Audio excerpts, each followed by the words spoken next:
Adsorption पढ़े, reason पढ़े और कुछ प्रैक्टिकल एग्जाम्पल देख लेते हैं एडजॉर्प्शन का।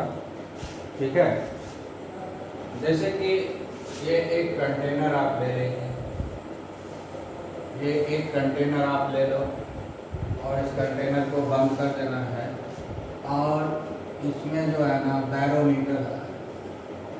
ठीक है, ये क्या है? बैरोमीटर। बैरोमीटर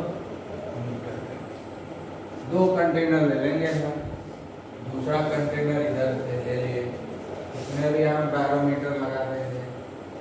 ठीक है, I am not good at drawing, ठीक है, जस्ट स्केच हम बता रहे हैं। ठीक है, अब है इस कंटेनर में चारकोल पाउडर रख देते हैं। चारकोल पाउडर फाइनली डिवाइडेड, मतलब पाउडर पूरा क्रश करके चारकोल पाउडर को रख दिए। इसमें कोई चारकोल पाउडर नहीं दिए हैं, इसमें जो मन हो गैस आप दे सकते हो।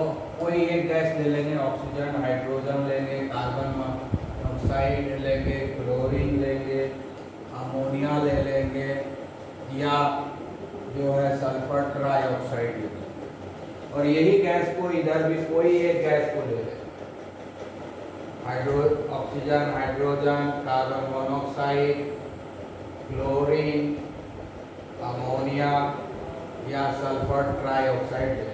ठीक है, ये एक कंटेनर है, उस कंटेनर के अंदर हम जो है यहाँ पर गैस लिए हैं, ये सब गैस को ले लिए। इसमें कोई चारकोल पाउडर नहीं दिए, गैस है।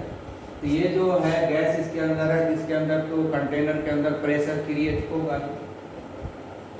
कोई एक गैस लेंगे, सारा गैस नहीं ले लेंगे, कोई एक गैस जिससे आपको एक्सपेरिमेंट करने का मन हो। तो ये जो बैरोमीटर है ये इस गैसियस प्रेशर को शो करेगा, हमको पता चल जाएगा। ठीक है, और जितना गैस इसमें लिए है ना, जैसे यहाँ पर ऑक्सीजन 1 मोल लिए, इसमें भी ऑक्सीजन 1 मोल लेंगे। अगर यहाँ ऑक्सीजन 10 मोल लिए, यहाँ भी ऑक्सीजन 10 मोल लेंगे। उसी तरह से जो भी गैस लेंगे दोनों जगह सेम अमाउंट में लेंगे और दोनों में हम लोग प्रेशर को रीड करेंगे। इस अंतर क्या है दोनों कंटेनर में? सिर्फ एक अंतर है कि इस कंटेनर में चारकोल पाउडर नहीं रखते हैं और इस कंटेनर में चारकोल पाउडर रख दिए। ठीक है, सेम अमाउंट ऑफ गैस दोनों ही कंटेनर में देंगे, दोनों कंटेनर का वॉल्यूम सेम है, दोनों कंटेनर का वॉल्यूम सेम है, दोनों में सेम क्वांटिटी ऑफ गैस देंगे, सेम गैस देंगे, तो दोनों में प्रेशर सेम होना चाहिए। लेकिन ऐसा नहीं होता है, प्रेशर दोनों में डिफरेंट आएगा। सेम अमाउंट ऑफ गैस होने के बाद भी, सेम नेचर है गैस का तो भी डिफरेंट प्रेशर आता है। इसमें प्रेशर कम आएगा, इसमें प्रेशर कम आएगा। क्यों हो गया प्रेशर कम इसमें? क्योंकि इसमें बहुत सारा जो ऑक्सीजन गैस है, हाइड्रोजन गैस या जो भी गैस इसमें भरे वो ये चारकोल पाउडर के ऊपर चिपक गया है, एब्जॉर्ब हो गया। इसी कारण इस बैरोमीटर में प्रेशर आपको कम दिखाएगा और इस बैरोमीटर में प्रेशर ज़्यादा दिखाएगा, क्योंकि यहाँ पर कोई एब्जॉर्प्शन नहीं हो रहा है। जो भी गैस है उसका ओरिजिनल प्रेशर दिख रहा है, लेकिन इतना ही अमाउंट गैस इस कंटेनर में भी डाल दिए, उतना ही गैस डाले इस कंटेनर में जितना कि इस कंटेनर में डाले थे, लेकिन इसमें हमको प्रेशर कम दिख रहा है इस बैरोमीटर में। क्यों कम दिख रहा है? क्योंकि बहुत सारा गैस जो है इस चारकोल पाउडर के ऊपर चिपक गया है। चारकोल पाउडर क्या होता है? एडजॉर्बेंट का काम कर रहा है। यहाँ पर चारकोल पाउडर क्या काम कर रहा है? एडजॉर्बेंट। तो एडजॉर्बेंट के ऊपर ये गैस एडजॉर्बेट हो रहा है, गैस हो गया एडजॉर्बेट और चारकोल पाउडर हो गया एडजॉर्बेंट। इस चारकोल पाउडर के ऊपर ये गैस जो है चिपक गया। चिपकने के कारण ही नहीं, यहाँ चूंकि गैस का अमाउंट कम हो गया, जिसमें प्रेशर कम दिख रहा है। इसमें तो कोई गैस का एडजॉर्प्शन नहीं हुआ था, इसलिए जो ओरिजिनल प्रेशर था गैस का वही दिख रहा था इसमें। लेकिन इस केस में क्या हो गया, यहाँ प्रेशर कम दिख रहा है, जितना होना चाहिए उतना नहीं, कम दिख रहा है। उसका रीज़न क्या हो गया कि यहाँ पर गैस जो है वो चारकोल पाउडर के ऊपर एडजॉर्ब हो गया, चिपक गया है, चारकोल पाउडर के सरफेस के ऊपर जमा हो गया है, जिसके कारण इसमें हमको प्रेशर कम दिखता है। ठीक है, तो इस एग्जाम्पल से समझ में आ रहा है कि गैस का एडजॉर्प्शन सॉलिड के ऊपर हो रहा है। यहाँ पर क्या हो रहा है, adsorption of gas over the solid. Charcoal powder क्या है, सॉलिड है, और एडजॉर्बेट क्या है, गैस है, वो इस सॉलिड सरफेस के ऊपर चिपक रहा है। ये हो गया हमारा adsorption of gas over the solid surface. ठीक है, और भी ऑब्जर्व कर सकते हैं यहाँ पर, अगर हम चारकोल ब्लॉक यहाँ पर रखेंगे तो प्रेशर इतना नहीं घटता है। चारकोल पाउडर जब डाल देते हैं तो प्रेशर ज़्यादा डिक्रीज करता है, लेकिन अगर चारकोल का ब्लॉक डालें, मतलब छोटा छोटा टुकड़ा सब बना करके, क्यूब सब बना बना करके हम इसमें रख दें, तो प्रेशर इतना नहीं घटेगा, क्योंकि सरफेस एरिया जो होता है, जब किसी चीज़ को क्रश करके पाउडर बना देते हैं तो सरफेस एरिया बढ़ जाता है, यानी एरिया ऑफ कांटेक्ट बढ़ जाएगा, तो ज़्यादा सरफेस अवेलेबल होगा एडजॉर्प्शन होने के लिए। इसलिए जितना ज़्यादा रफ सरफेस होता है उतना ज़्यादा एडजॉर्प्शन होता है। इस यहाँ पर वो भी हम देख सकते हैं, है ना, कि रफ मैंने चारकोल को क्रश करके पाउडर बना दिया तो पूरा रफ सरफेस हो गया, पाउडर के चारों तरफ उसको सरफेस मिला जिस पर चिपक सकता है ये गैस, इसलिए प्रेशर में ज़्यादा डिक्रीज होता है। लेकिन अगर यही पाउडर की जगह इसमें अगर हम चारकोल का ब्लॉक रख दें, छोटा छोटा टुकड़ा रख दें क्यूब बना के या किसी और भी शेप में, तब जो है इसमें प्रेशर में डिक्रीज जो है कम होगा, क्योंकि पाउडर फॉर्म में जब कोई चीज़ रहता है तो सबसे ज़्यादा सरफेस एरिया होता है। सरफेस एरिया ज़्यादा होगा तो एरिया ऑफ कांटेक्ट ज़्यादा होगा, एरिया ऑफ कांटेक्ट ज़्यादा होगा तो एडजॉर्प्शन ज़्यादा होगा। ठीक है, और रफ सरफेस पर एडजॉर्प्शन ज़्यादा होता है। ठीक है, स्मूथ सरफेस के ऊपर मतलब चिकना एकदम रहेगा, स्मूथ रहेगा, उस पर एडजॉर्प्शन नहीं होता है, और रफ सरफेस रहेगा तो उस पर एडजॉर्प्शन होता है ना। तो इसीलिए इसमें वो एक्सपेरिमेंट भी करके आप देख सकते हो कि सरफेस रफ रहेगा तो एडजॉर्प्शन ज़्यादा होगा, और सरफेस अगर स्मूथ रहेगा तो एडजॉर्प्शन कम होगा। ठीक है, तो इस तरीके से हम लोग एक एग्जाम्पल देख लिए। दूसरा एग्जाम्पल और है, जैसे कि हम लोग चीनी खाते हैं, चीनी कितना चमकदार रहता है ना, चीनी हम लोग घर में चीनी खाते हैं ना, बहुत चमकदार रहता है, कैसे, और शुगर केन तो उतना चमकदार नहीं रहता है, तो कैसे हो जाता है उतना चमकदार चीनी भाई, है ना। तो चीनी बनाने वाले कंपनी में क्या किया जाता है कि जैसे मशीन होता है ना, तो शुगर केन जूस को एनिमल चारकोल के पाउडर के ऊपर चलाया जाता है। जैसे शुगर केन जूस निकला और उसके बाद इस तरीके से एक प्लेटफॉर्म बना हुआ रहता है, और इसके ऊपर जो होता है एनिमल चारकोल रहता है। एनिमल चारकोल क्या रहता है, एनिमल चारकोल रहता है, powder form, powdered animal charcoal bed बोल सकते हो, एनिमल चारकोल का बेड बना हुआ है। ठीक है, उसके बाद इधर से शुगर केन जूस आया, ठीक है, इधर से हम आ रहा है शुगर केन जूस, ठीक है, शुगर केन जूस, ठीक है। शुगर केन जूस कलरफुल होता है, हम लोग पीते भी हैं, बहुत स्वादिष्ट लगता है कि नहीं। वो जो शुगर केन जूस है इस एनिमल चारकोल के ऊपर से बहना शुरू होता है और फिर यहाँ पर निकलता है कलरलेस, ठीक है, कलरलेस शुगर केन जूस हो जाएगा, शुगर केन जूस। ठीक है, तो ये जो शुगर केन जूस है वो चला, कलरफुल होता है थोड़ा सा, है ना, रेडिश ब्राउन कलर का रहता है शुगर केन जूस।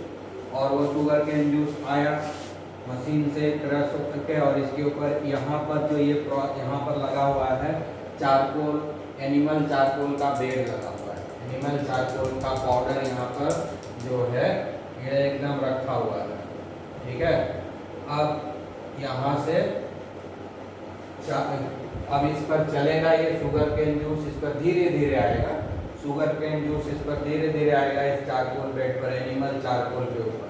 क्या है यहाँ पर, एनिमल चारकोल। एनिमल चारकोल क्या है, जानवरों की हड्डियों को हम लोग जला देते हैं, और जलाने के बाद उसको जब पूरा उससे धुआं वगैरह आना बंद, जैसे कि हम लोग कच्चा कोयला को पका कोयला बनाते हैं ना, कोल से कोक बनाते हैं, क्या करते हैं, कोयला में आग लगा देते हैं और जब तक उससे धुआं वगैरह निकलते रहता है, फ्लेम निकलता है, कुछ नहीं करते हैं।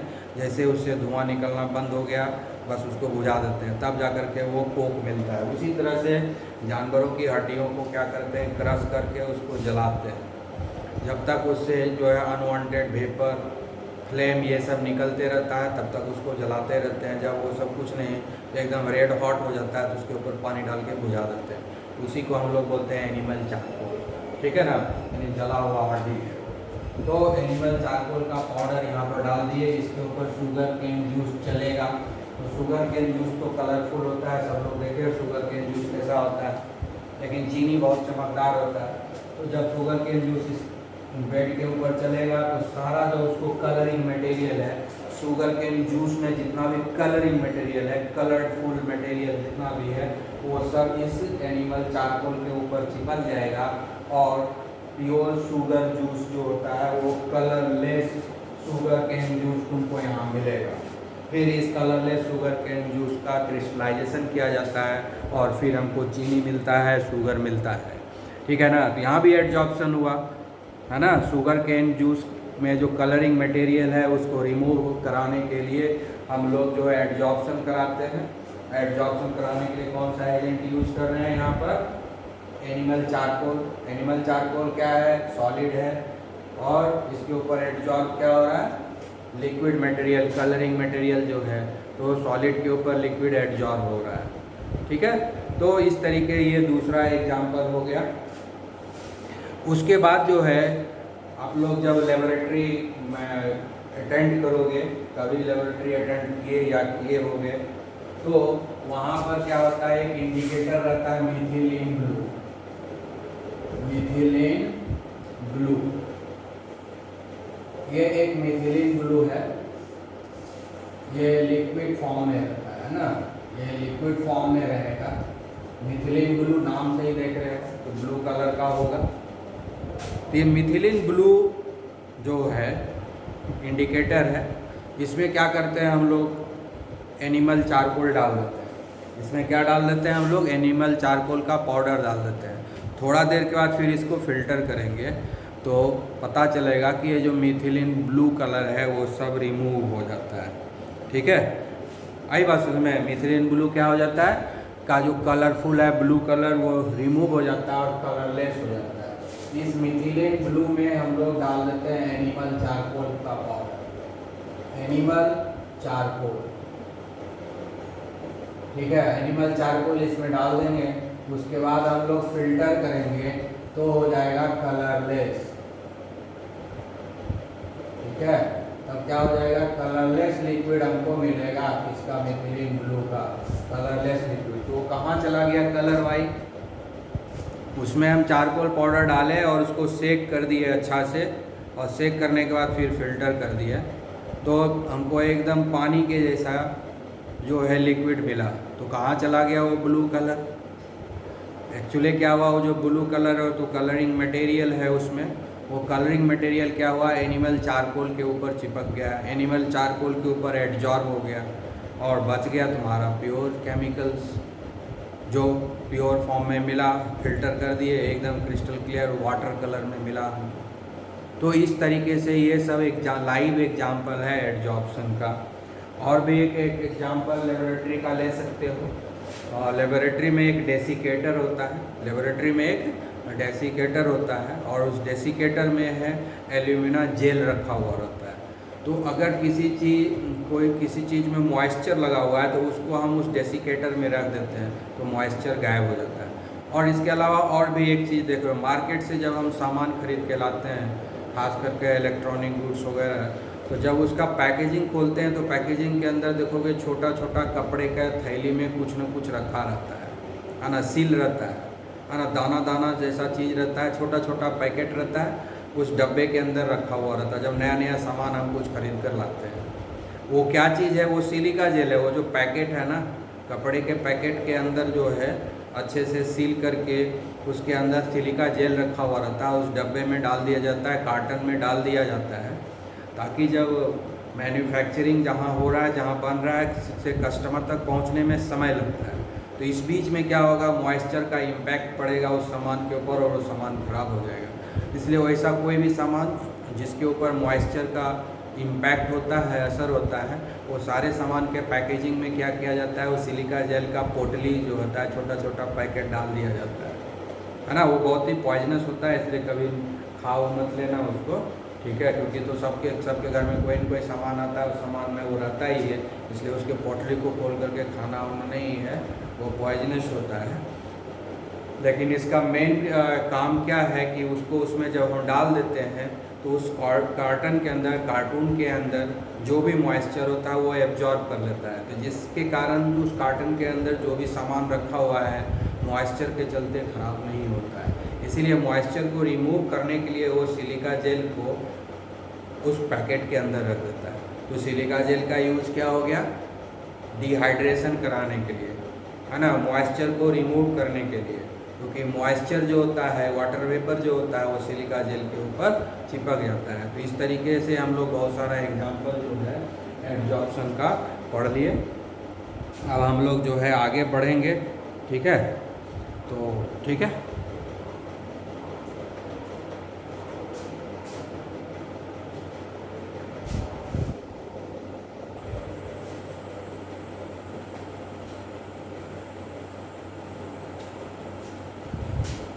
लोग कुछ एब्जॉर्प्शन में पढ़े। अब एक नया टर्मिनोलॉजी पढ़ेंगे, डिसॉर्प्शन।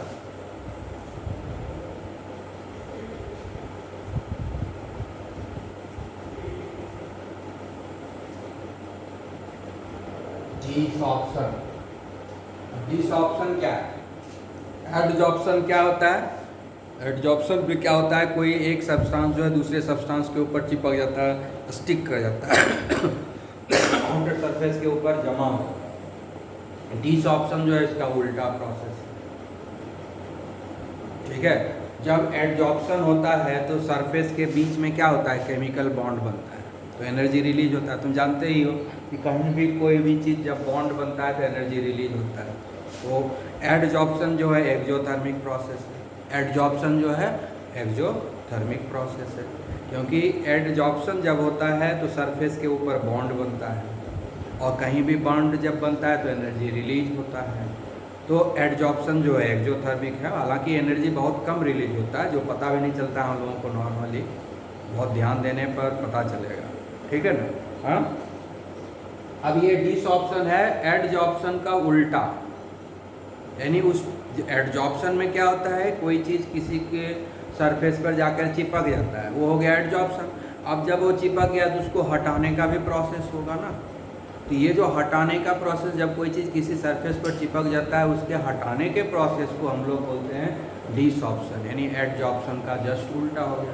तो डिसऑर्प्शन कराने के लिए हमको क्या कराना होगा, जब एडजॉर्प्शन होता है तो एनर्जी रिलीज होता है, जब एडजॉर्प्शन होता है तो एनर्जी रिलीज होता है, यानी बॉन्ड बनता है। अब डिसऑर्प्शन कराना है तो जो बॉन्ड बना है उसको तोड़ना होगा।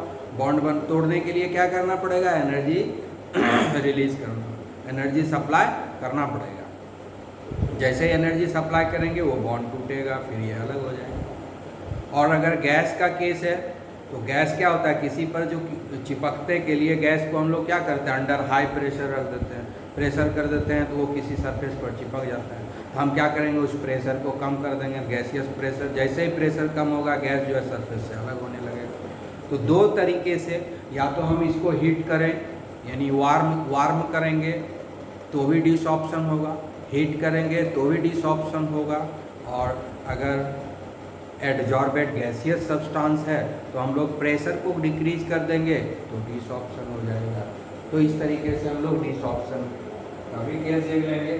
तो डिसऑर्प्शन क्या हो गया, desorption is nothing but it's a process of removal, process of removal of an adsorbed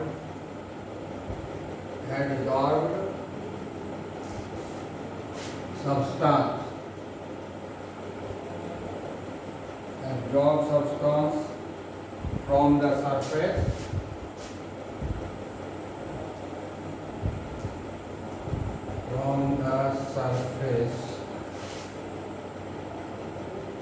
on which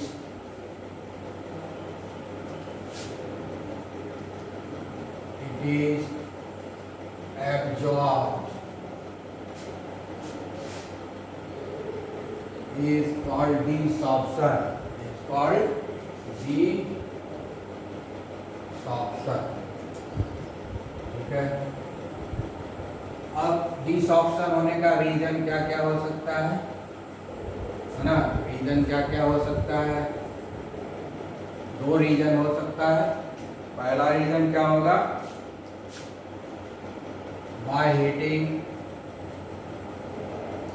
और वार्मिंग। ठीक है। दूसरा रीजन होगा by reducing the gaseous pressure, reducing the pressure. Gas का केस रहेगा तो प्रेशर रिड्यूस करेंगे तो डिसऑप्शन होगा। तो डिसऑप्शन क्या हो गया? एडजॉर्प्शन का उल्टा हो गया। एडजॉर्प्शन में क्या होता है? सरफेस के ऊपर बॉन्ड बनता है, एडजॉर्बेंट और एडजॉर्बेट के बीच में बॉन्ड बनता है। एडजॉर्प्शन में क्या होता है कि एडजॉर्बेंट और एडजॉर्बेट के बीच में बॉन्ड का फॉर्मेशन होता है। जब बॉन्ड का फॉर्मेशन होता है तो एनर्जी रिलीज होता है, इसलिए एडजॉर्प्शन जो है एक्सोथर्मिक है। डिसऑप्शन में क्या होता है कि एडजॉर्बेंट और एडजॉर्बेट के बीच में जो बॉन्ड बना हुआ है वो टूटता है और किसी बॉन्ड को तोड़ने के लिए एनर्जी रिलीज हमको सप्लाई करना पड़ता है। तो डिसऑप्शन हो गया एंडोथर्मिक और एडजॉर्प्शन हो गया एक्सोथर्मिक। तो इसलिए ये जो है डिसऑप्शन प्रोसेस क्या हो गया? एंडोथर्मिक हो गया। जबकि एडजॉर्प्शन क्या होता है? एडजॉर्प्शन क्या होता है? एडजॉर्प्शन जो है एक्सोथर्मिक होता है, यानी इसमें एनर्जी रिलीज होता है क्योंकि बॉन्ड बनता है। एडजॉर्प्शन में बॉन्ड बनता है इसलिए वो एक्सोथर्मिक है, और डिसऑप्शन में बॉन्ड टूटता है इसलिए ये एंडोथर्मिक हो गया। ठीक है। ठीक। अब ये सब टर्मिनोलॉजी को हमने पढ़ा। अब और एक टर्मिनोलॉजी है जिसका नाम है सॉर्प्शन। इसका नाम है सॉर्प्शन।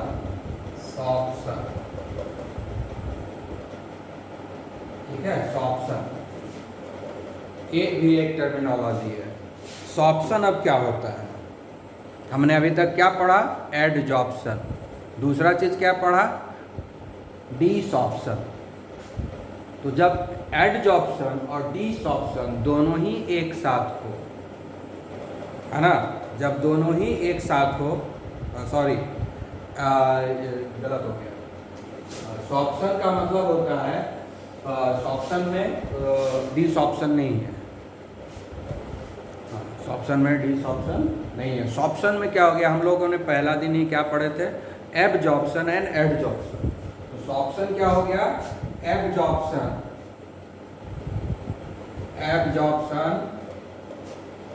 एंड एडजॉर्प्शन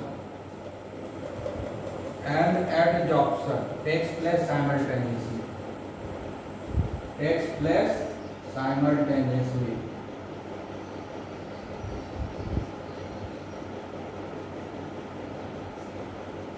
यानी एब्जॉर्प्शन और एडजॉर्प्शन, पहला दिन हम लोग एब्जॉर्प्शन और एडजॉर्प्शन दोनों ही पढ़े थे ना। ठीक है। एब्जॉर्प्शन और यहाँ है एडजॉर्प्शन। एब्जॉर्प्शन और एडजॉर्प्शन दोनों एक साथ जब होता है तो उसको हम बोलते हैं सॉर्प्शन। हम लोगों ने पिछले दिन एक एग्जाम्पल पढ़े थे चौक वाला, उसको कलरिंग मटेरियल में डुबाए थे तो उसमें एडजॉर्प्शन और एब्जॉर्प्शन दोनों हो रहा है ना। वाटर का एडजॉर्प्शन होता है और कलरिंग मटेरियल का एडजॉर्प्शन होता है, तो उसको हम एक सॉर्प्शन के एग्जाम्पल के रूप में ले सकते हैं।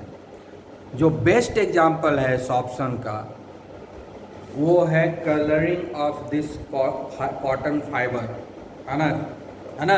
ये जो कॉटन फाइबर है, ये कॉटन है, ये कॉटन का जो कलरिंग किया जाता है ना, ये जो कॉटन है, कॉटन का जो कपड़ा है, इसको जो कलरिंग किया जाता है, ये बेस्ट एग्जाम्पल है सॉर्प्शन का।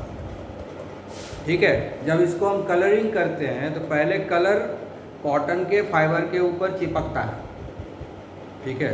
जब कॉटन का जो फैब्रिक होता है, जब उसको कलर करते हैं तो पहले जो ये कलर है ना वो कॉटन के फाइबर के ऊपर चिपक जाता है और फिर धीरे धीरे वो उसमें एब्जॉर्ब हो जाता है। यानी पहले एडजॉर्ब होता है, पहले क्या होता है सिर्फ चिपकता है सरफेस के ऊपर, तो एडजॉर्ब हुआ और धीरे धीरे समय के साथ ये कलर जो होता है उस कॉटन फाइबर के बल्क में भी एब्जॉर्ब हो जाता है।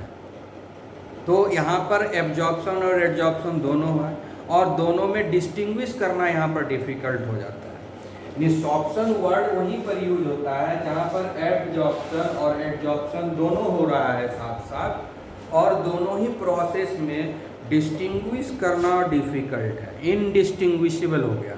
यानी हमको लगेगा ही नहीं कि एब्जॉर्प्शन हो रहा है कि एडजॉर्प्शन हो रहा है, दोनों ही लगेगा। कभी लगेगा यहाँ तो सिर्फ एब्जॉर्प्शन ही हो रहा है, एडजॉर्प्शन हो ही नहीं रहा है।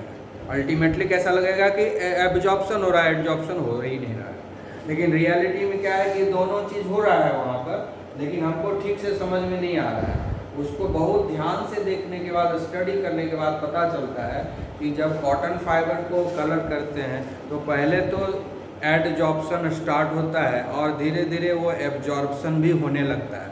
तो यहाँ पर एडजॉर्प्शन और एडजॉर्प्शन एक साथ हो गया कॉटन फाइबर में, जिसके चलते इस प्रोसेस का नाम दिया गया सॉर्प्शन। इसका नाम दिया गया सॉर्प्शन। ठीक है, तो सॉर्प्शन का मतलब हुआ कि एडजॉर्प्शन और absorption takes place simultaneously and it become indistinguishable with one another, then only we use the word sorption। ठीक है ना, जैसे चॉक के केस में भी एडजॉर्प्शन हो रहा है और एब्जॉर्प्शन हो रहा है, लेकिन वहाँ पर हम लोग आराम से समझ सकते हैं कि किसका एडजॉर्प्शन हुआ और किसका एब्जॉर्प्शन हुआ। लेकिन कॉटन के फाइबर को जब हम कलर करते हैं तो एब्जॉर्प्शन और एडजॉर्प्शन को डिस्टिंग्विश नहीं कर पाते हैं, इनडिस्टिंग्विशेबल हो जाता है, जिसके कारण अलग से वर्ड यूज़ किया गया सॉर्प्शन। तो चौक वाला फिनोमिनन में हम सॉर्प्शन वर्ड जनरली यूज नहीं करते हैं, क्योंकि वहाँ पर एडजॉर्प्शन और एब्जॉर्प्शन जो है डिस्टिंग्विशेबल है, दोनों आराम से समझ सकते हैं कि क्या किसका एब्जॉर्प्शन है किसका एडजॉर्प्शन है। जहाँ पर एडजॉर्प्शन और एब्जॉर्प्शन साथ में हो रहा है, लेकिन दोनों को अलग करना, दोनों को अलग अलग समझना, ऑब्जर्व करना बहुत ही डिफ़िकल्ट होता है, वहीं पर सॉर्प्शन वर्ड का यूज होता है। ठीक है, तो इस तरीके से ये हो गया हमारा सॉर्प्शन, मतलब जहाँ पर एडजॉर्प्शन और एब्जॉर्प्शन दोनों ही साइमल्टेनियसली होता है और नॉन डिस्टिंग्विशेबल भी होता है, simultaneously and become indistinguishable and become indistinguishable।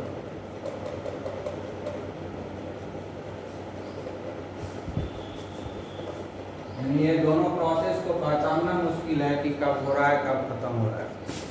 ठीक है, तो ये हो गया हमारा एग्जाम्पल। क्या हो गया example? Dying.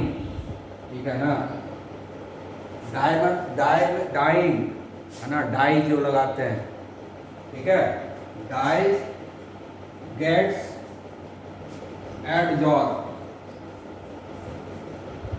as well as absorb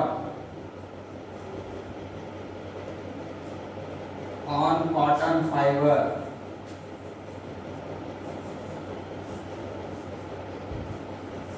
ठीक है, कॉटन फाइबर के ऊपर जो है एब्जॉर्प्शन और एडजॉर्प्शन दोनों एक साथ हो जाता है। ठीक है ना। हाँ, अब जो है इसके पहले भी बता चुके हैं कि एब्जॉर्प्शन और एडजॉर्प्शन का जो एक्सटेंट होता है वो कब बढ़ता और घटता है। ठीक है, पहले भी बता चुके हैं।